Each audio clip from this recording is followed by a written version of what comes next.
All right, what's up, everybody? Donnie Bottom here, also known as Frequency, and the reason that I'm telling you that name is because I'm talking about some games. It's the name I use when I was playing games a lot, and I want to talk about Guilty Gear because Guilty Gear is coming up in the news. We got this new version called Strive coming out, and I haven't played competitively in a few years, and that's 100%.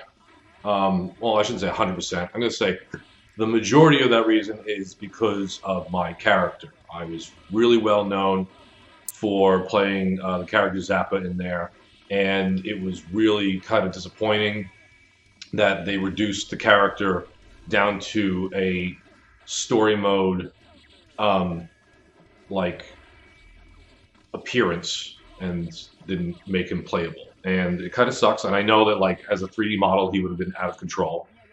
But like Zappa's been like my most favorite fighting character out of all the fighting games that I played. I played a lot of fighting games. I started with, stuff like Street Fighter back in the day, and like, just learning how to, do a fireball when like the fireball motion in the manual was the direction down forward, the direction forward. And it was weird because I tried to tap every direction as opposed to making it a motion, so I never got the fireball until someone like taught me how to do it. And then now the directions are much better for that. It actually looks like a motion. But that's not the purpose of this video. The purpose of this video is to explain why I like Zappa so much and why I would really like a character like that to appear in one of these games. And I know these days the games are supposed to be becoming easier because they want more people playing them so they can make more games, and it's that vicious cycle. But I won't. I will not buy the next Guilty Gear if you have, a character that doesn't have the same mechanic that Zappa did. I really like Zappa as just in terms of his design, but let me explain the reason. So the reason that I really like Zappa is because of stance changing. Now, there are a lot of different characters out there and a lot of different fighting games that do stance changing, and I've played all of them. I've played my main in Soul Calibur was Voldo. He had different stances. Virtua Fighter 2, when that came out, I was using Shun Di. And that's Virtua Fighter 2, so he didn't have a lot of stances. It was literally him turning around, him falling on the floor, him Indian style, and his handstand, and he didn't even have really a lot of moves out of those anyway.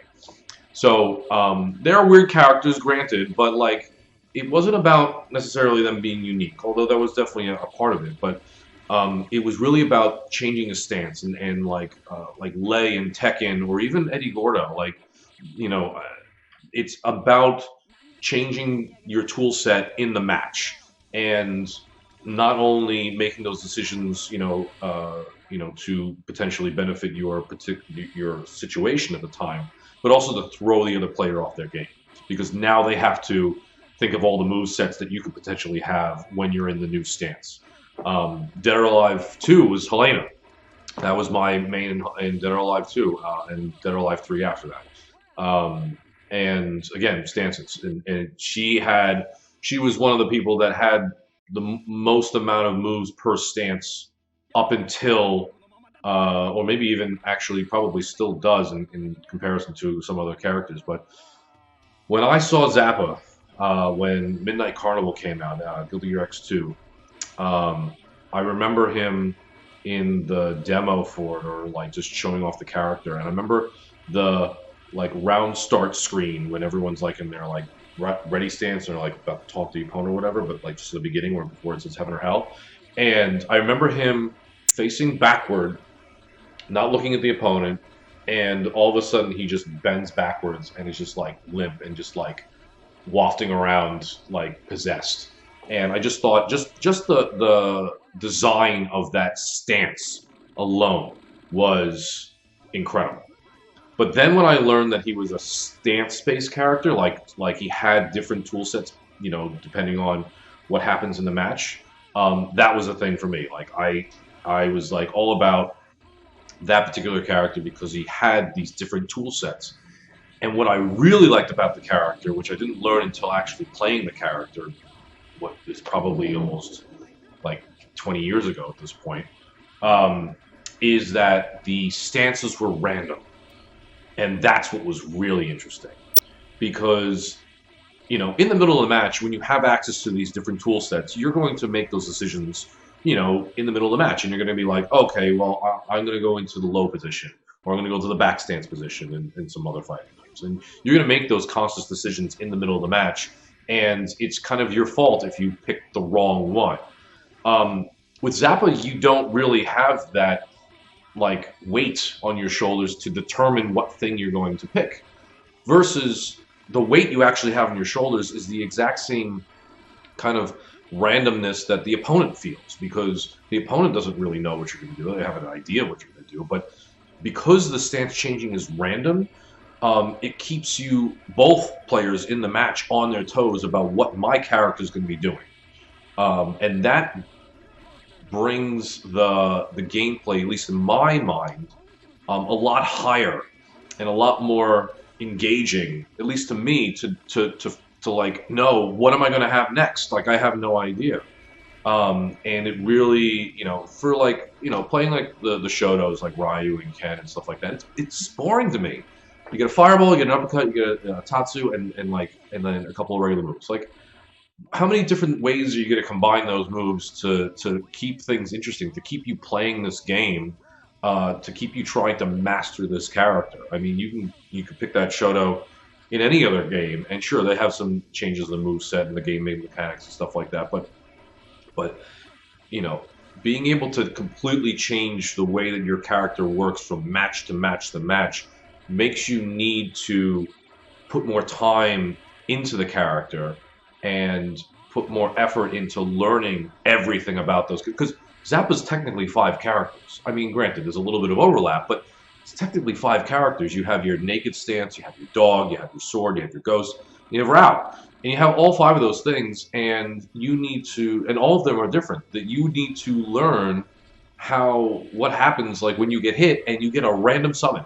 You get a random tool set, and you're like, okay, what do I do with this? Right? Where am I in the stage? Am I offensive, defensive? How much tension do I have? Can I do an overdrive? Can I not? Like what can I do with the stuff that I have? And they do make it a little easy in terms of like, you technically only have one special move when we have no summons. You technically only have one overdrive for the most of the match. So like they reduce those things so that you can focus more on those different tool sets that you have. And again, I loved that character. And I was told, over the number of years that I played, that I was one of the best, if not at some points the best. I was going to bring it in, but I'm going to key out the back. So, but I have my trophy from the last tournament that I played. I got a first place trophy I'm really proud of. The last tournament it was probably the last Accent Core tournament in the area. And I'm proud of that. I'm proud that I became a mod over at Dust Loop for the Zappa forums. I did a lot of stuff about Zappa in terms of like, teaching people about him. And I really love that character. A really awesome character that really defined a niche in the character design out there, because like character design just gets boring a lot of the times. You get the same stuff over and over again, and granted they may change the mechanics here and there, but Soul and Kai are Soul and Kai. Like they have some interesting things about them. You have your Dust Loop, you have your Greed Sever with Kai that would always open people up because of the overhead. And I actually haven't seen that move in Strive yet. I know he has an overhead kick, but But anyway, yeah, I'm just saying, there was technically a 3D model for Zappa already inside of story mode. I had high hopes. I literally bought a PS3 for Exerd in hopes, because he ended up in story mode, that hey, I was going to eventually get this character, and it never happened. So I'm just hoping in Strive that they bring him back, or they bring something like him back. The randomness, like for instance, like a Faust, it's not the same. Having a random item and then having to respond to it, it's not the same. Actually having your character have an entire, or not even entire, but even just a different move set. And I'm not talking about Leo either, right? Leo just you turn your back and you can hit punch, kick, slash, hard slash, or dust. You can pick one button and you do a move, and then that's basically it. Um, so it's not just one button from where your stance is.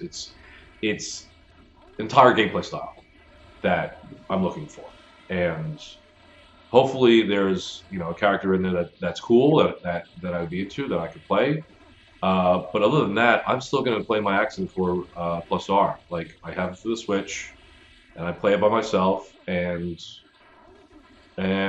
that's what's cool to me because I put in so much work, and that character just keeps me on my toes.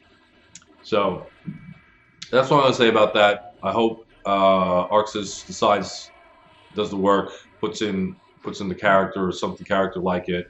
It's a cool character, man. That is a cool. I mean, all those characters that came out of the early Guilty Gear games, they're all interesting. Testament's interesting. Bridget's interesting. All those characters. I mean, I know Testament came in earlier than that, but like, just it's cool characters, man. They're cool characters, and it's not like the other characters that come out of the other Guilty games aren't cool, but like, the gimmicks are just they're not resonating. I need that stance character for me to feel good about playing a game. Like Gen, another example of a stance character, right? And his moveset completely changes, right? Zeku, if I played Street Fighter, what is it, 4 or 5, whatever he showed up in, Zeku, completely different character. He switches back and forth, right? It's very much like Gen. Um, and those are cool, right? But having it random had that extra oomph for me, that extra amount of thought that I had to put in and said, wow, or actually less amount of thought, right? Because I'm not thinking about what stance I'm going in. I'm thinking about what stance am I going to get. And that was what was cool. So, anyway, that's my ramble. Thanks.